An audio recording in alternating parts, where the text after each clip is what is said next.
Hi guys, Pastor P here. Hope that you're doing well on this beautiful Sunday afternoon, bright sunshiny day outside. Just wanted you to know we're lifting you up today, and a lot to pray for and pray about this weekend in our nation in regards to the flooding, the fires, things that are going on. And just know today that we're keeping these things lifted up, as well as we're keeping you lifted up as you make this walk of life each and every day. So I just wanted to give you a heads up about that. Again, hope that you're doing well. Hope that life is treating you kind, and hope that you're out there making a difference in the world in which you live in and being kind to others. And we're going to start off today. I want to share a passage with you from Romans chapter 12. Romans chapter 12, in the first verse, it says, Therefore, I urge you, brothers and sisters, in view of God's mercy, to offer your bodies as a living sacrifice, holy and pleasing to God. This is your spiritual act of worship. Offer what you have. Offer who you are. Offer what you've been through. Offer what your dreams are. Offer what you're up against. Offer. That's your spiritual act of worship. You see, as we land on step 3 today of the 12-step program, we're reminded from the last few weeks that recovery, it's a path, it's a journey. It's a journey of discovery. It's a place where we're taking responsibility for things past, present, and future, bringing ourselves to this beautiful divine moment to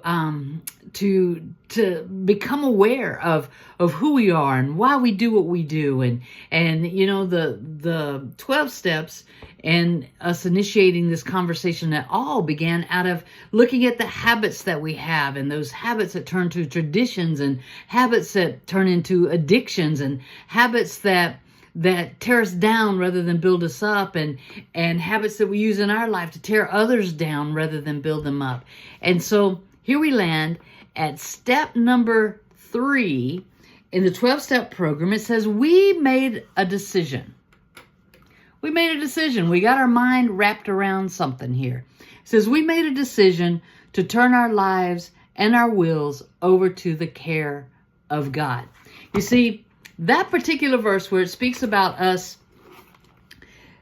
offering our bodies as living sacrifice, offering everything that we are, it goes right into another verse in which maybe you're familiar with, maybe not. It says, do not conform any longer to the pattern of this world, but be transformed by the renewing of your mind. Then you'll be able to test and approve what God's will is, God's good, pleasing, and perfect will. It says there's got to be a change of mind.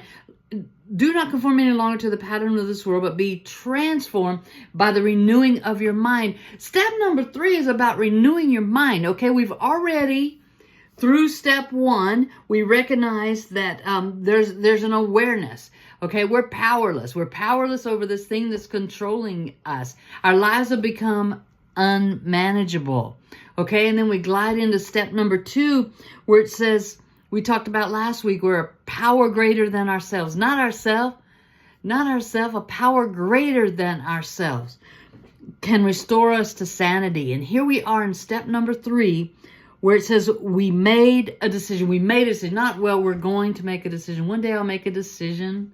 No, we made a decision to turn our lives, to turn our hopes, our dreams, our desires, our good, the bad, the ugly, all that stuff, and our will and desires over to the care of God, over to the care of a higher power, over to the care of one who knows a bit more than we do, the one who is going to restore us back to a place of sanity. And you see, a lot of times what happens is we pick and choose what we want to give to God.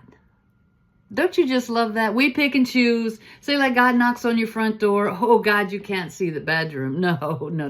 Jesus, you just step right in here to the living room where the TV is, where the couch is. You make yourself comfortable.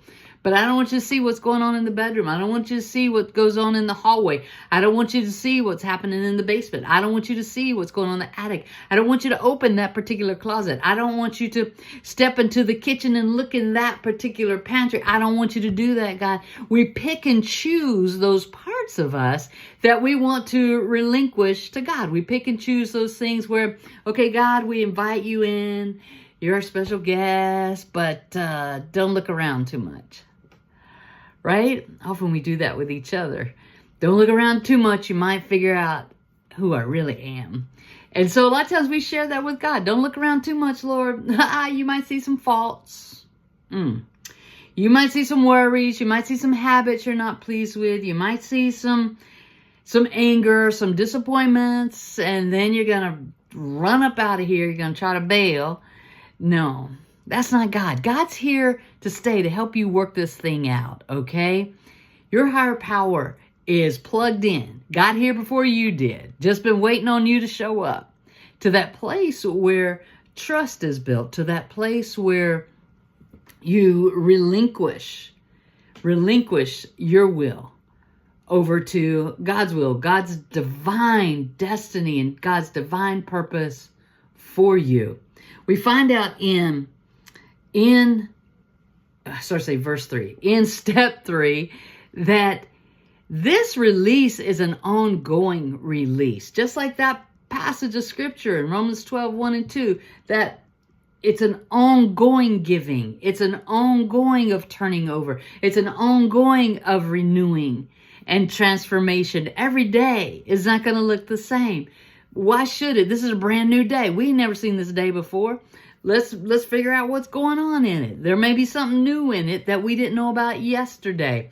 And once this day is done, we may not even need what happened today in order to address tomorrow. So let's just focus on today. And in step number 3, we're looking at, let's focus on today. Let's make a decision for today. One day at a time. Today, we're going to decide to turn our lives, to turn our concerns, any of our habits or what we deem or title as our faults or shortcomings or things that we can't deal with or the things that we get frustrated with. Maybe we even need to turn our lives, our families, the parts of our lives that we put a lot of concern in and we try to control with our emotions and our feelings. And so maybe we need to hand over our strengths, our talents. Maybe we need to hand over our vision. Maybe we need to hand over our goals and place our vision, our goals in God's hand, rather than always having us in the middle of it all, trying to figure stuff out and trying to control others so our vision or our dream will work out. Step number 3 addresses all that. And so I want to encourage you today, as you're walking through this journey, and as you've walked through step 1 and step 2, and now today in step 3, to make a decision. And when you make a decision, I want to encourage you to stick with it. Stick with this decision to turn over your will, your life, over to the care of God. God, I can't deal with this no more. God, I can't deal with, I don't know, whatever it is. Family, relationship, job, house, bills, finances, that thing that I'm most stressed about or I'm most worried about or I'm angry about, which causes me to revert back to that negative habit of, or whatever that was, that addiction that I was dealing with, whatever that is for you. Take a chance on God today. You will not be let down. Know today that I love you. I'm excited for you. I'm excited that here we are in step 3, y'all. We're taking a chance. We're taking a chance on God. We're taking a chance with our lives and our will in God's hands. Again, I love you. Have a wonderful, beautiful week. And I'll talk to you again real soon. Bye now.